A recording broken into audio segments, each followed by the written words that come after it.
Memang selalu menarik ya apabila kita menyimpan koleksi-koleksi benda pusaka buatan dalang-dalang Kalimantan seperti tembang liring, haikal dewa, cemeti ali, maupun pusaka-pusaka lainnya.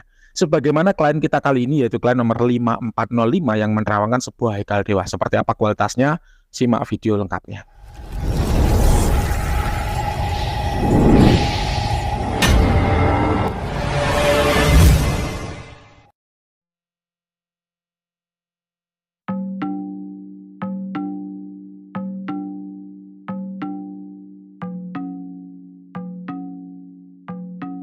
Halo para lovers and haters dimanapun Anda berada, baik yang ada di dalam nyata maupun dalam gaib, apa kabarnya? Salam cerdas bersupranatural.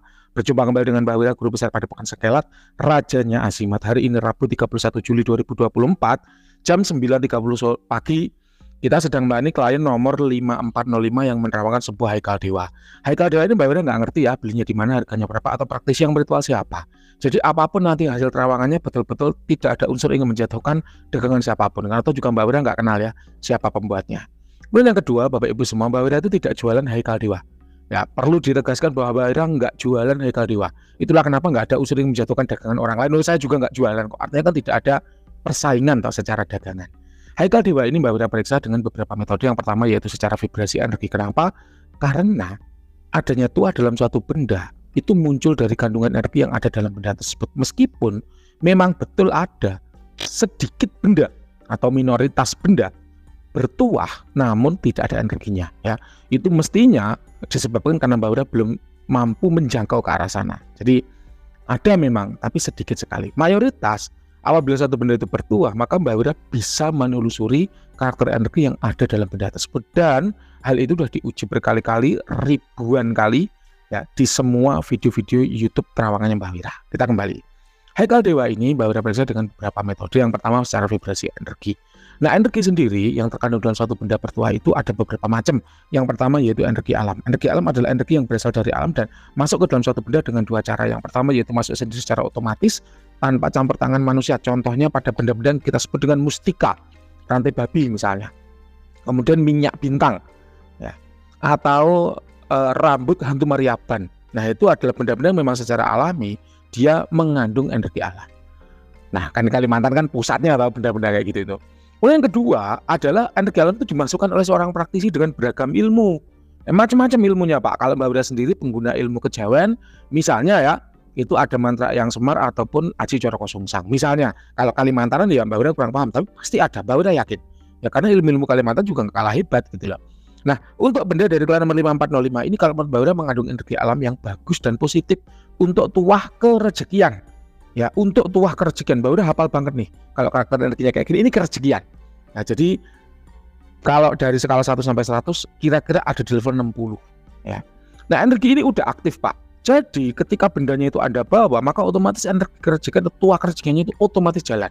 Beda cerita Anda merasakan atau tidak ya. Wah, kenapa kalau energi kerejekiannya jalan kok saya tidak bisa merasakannya? Nah, itu udah beda cerita. Maka Anda harus belajar merasakan tuah. Nah, itu ada di video-videonya Mbak Wira ya. Cara merasakan tuah, cara melihat tuah, cara menikmati tuah, ada semua. Bisa Anda pelajari dengan gratis. Jadi Mbak Wira nggak kenal nih buatan siapa, tapi Mbak Wira mengakui bahwa memang benda ini mengandung energi untuk kerejekian, levelnya 60 dan tuahnya aktif sudah jalan ya. Kita lanjut. Jadi kalau sifatnya itu energi ya memang otomatis jalan. Begitu bendanya dipakai, dibawa otomatis jalan.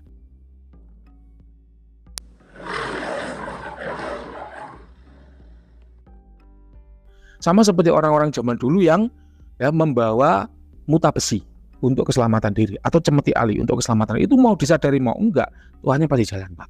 Ya, tuahnya pasti jalan. Termasuk azimat-azimat buatan Mbak Wira juga begitu. Azimat buatan Mbak Wira itu mengandung energi yang aktif. Jadi ketika azimat itu dibawa udah otomatis tuah dalam energi ya, tuah yang bersumber dari energi itu jalan. Perkara si pembawa azimat itu bisa merasakan apa tidak itu udah urusan beda. Ibaratnya gini, Mbak saya mau beli soto, oke sotonya sudah dikasih di hadapan Anda. Perkara Anda bisa melihat soto itu atau tidak, bisa menikmati rasa soto itu atau tidak, udah urusan lidah, bukan urusan penjual soto. Jadi pahami ya, Mbak kok sotonya nggak enak, terus harapanmu soto itu seperti apa? Soto itu mengandung santan, dia juga ada empingnya. Loh, itulah soto Betawi. Soto Jawa Timuran beda, bro. Soto Jawa Timuran itu bening seperti sop, ada kacang tanahnya, kemudian tidak ada empingnya, tidak ada santannya. Enggak enak, Mbak. Loh, kalau urusan enak enggak enak itu udah urusan lidah.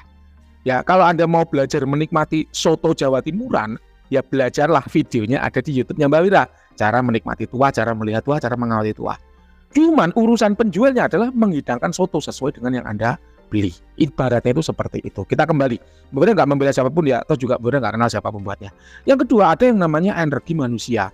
Sebuah haikal dewa itu lumrahnya atau umumnya mengandung energi dari manusia, dari praktisi yang membuatnya.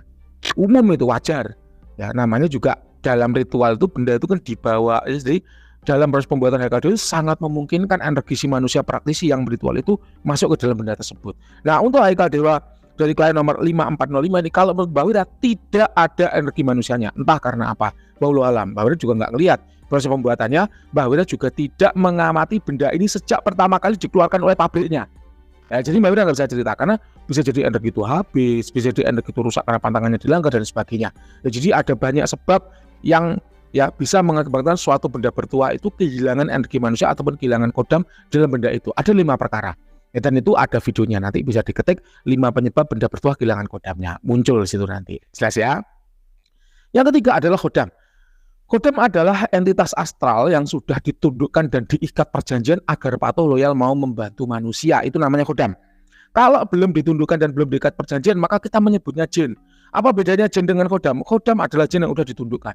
Ibaratnya sama seperti gini, apa bedanya wanita dengan istri? Istri itu juga wanita, sama. Nggak ada yang istrinya laki-laki, semua istri itu wanita. Apa bedanya istri dengan wanita? Istri adalah wanita yang sudah ditundukkan dan diikat dengan perjanjian namanya akad nikah ya, agar bisa memberikan tuah atau manfaat bagi suaminya. Nah, itu istri. Kalau belum diakad nikah berarti namanya tetap wanita. Nah, sama jin juga demikian. Setelah diikat perjanjian baru namanya kodam. Kalau belum diikat perjanjian namanya tetap jin. Nah, untuk benda dari nomor 5405 ini tidak ada kodamnya. Dulu pernah berkodam dan Mbak Wira bisa merasakan ada jejak energi kodam dalam benda. Namun kodamnya sudah mati. Loh, kok bisa Mbak kodam itu mati? Ya bisa Pak, namanya kodam juga makhluk. Ketika bertempur dalam memberikan melaksanakan tugas yang diberikan oleh tuannya, melindungi tuannya misalnya dari serangan dan sebagainya, dia kalah kemudian mati, itu sangat mungkin. Loh Mbah, masa sih jin bisa mati? Boleh dengarkan podcastnya Pak Ustadz Faizar. Beliau adalah seorang ustadz ulama yang memang khusus mempelajari entitas astral. Anda akan tahu bahwa jin itu bisa mati. Itu sudah banyak ya hadisnya, dasarnya ya. Nanti bisa Anda pelajari sendiri. Jadi ini pernah berkodam namun kodamnya mati, itu kalau menurut Mbak Wira. Jadi apakah haikal dewa dari klien nomor 5405 ini bertuah? Jawabannya iya. Tuahnya berasal dari energi alam yang terkandung dalam benda ini. Lalu kemudian apakah benda ini berkodam? Jawabannya tidak, karena kodamnya sudah mati. Ya, semoga jelas.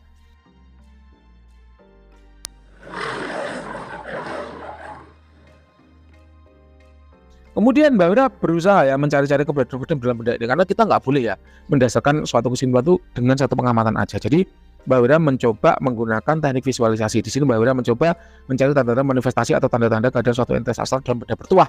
Ternyata Mbak Wira tidak mendapatkan tanda-tanda keadaan apapun ya, sehingga memang betul ini kosong, tidak berkodam. Sekali lagi, biar valid kita melakukan pengecekan secara injeksi energi. Jadi Mbak Wira membaca suatu mantra, suatu asma, yang mana asma ini fungsinya adalah menarik paksa agar entitas apapun yang berada dalam dimensi energi itu mau masuk ke dimensi materi, sehingga dimensi materi itu dimensinya kita, dimensi manusia, sehingga lebih dekat dengan manusia, artinya lebih mudah untuk diamati. Ternyata setelah Mbak Wira injek dengan energi beberapa kali, Mbak Wira tidak mendapatkan fitur apapun. Hal ini menjadi tanda bahwa memang benda ini tidak berkodam gitu. Lalu bagaimana caranya menjaga agar energi ini tetap pulih? Bergantung bagaimana tata cara ritualnya, Pak.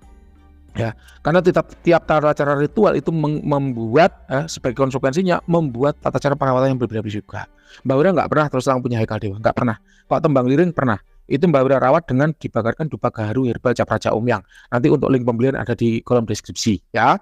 Itu Mbak Wira dulu ya. Kalau sekarang ya karena Mbak Wira nggak pernah memiliki haikal dewa, jadi Mbak Wira nggak ngerti tata cara perawatannya gimana. Anda lebih baik tanyakan kepada penjualnya bagaimana cara merawat energi yang ada pada haikal dewa ini agar tuah kerejikannya tetap jalan gitu. Terima kasih, itu yang bisa Mbak Wira sampaikan. Ada kurang lebihnya mohon maaf, silakan pada yang kurang jelas boleh ditanyakan. Terima kasih, selamat pagi. Apabila Bapak Ibu itu hanya penasaran, ingin bertanya apakah benda yang dimiliki itu berkodam atau tidak, maka Bapak Ibu bisa memanfaatkan paket iya tidak. Paket iya tidak itu murah, hanya 20.000 per pertanyaan. Bebas tanya apapun selama jawabannya ya atau tidak. Contoh, Mbah, apakah benda ini berhodam? Maka kalau ya, ya jawabannya ya berhodam. Kalau tidak, maka jawabannya tidak berhodam. Kalau udah jelas-jelas berhodam, maka Bapak Ibu bisa melanjutkan. Apakah mau ambil paket hemat yang 100.000? Apakah mau ambil paket eksklusif yang 200.000?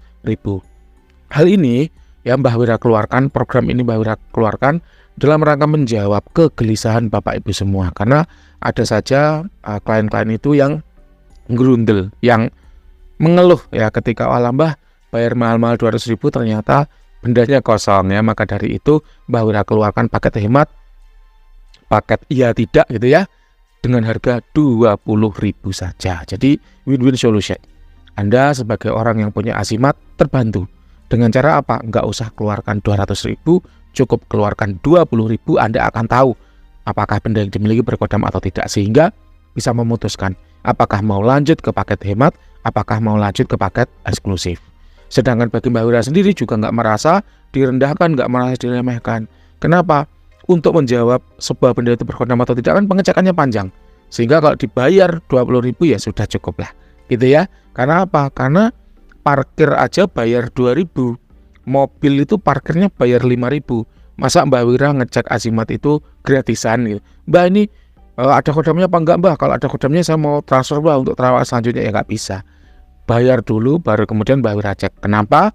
Karena udah banyak ya orang-orang yang setelah dijawab, oh iya ini berkodam, kabur nggak lanjut ke paket berikutnya, atau oh iya ini kosong tidak berkodam, oh ya udah Mbah kalau kosong saya nggak jadi terawan gitu. Itu banyak, sehingga Mbah Wira mengeluarkan solusi win-win solution.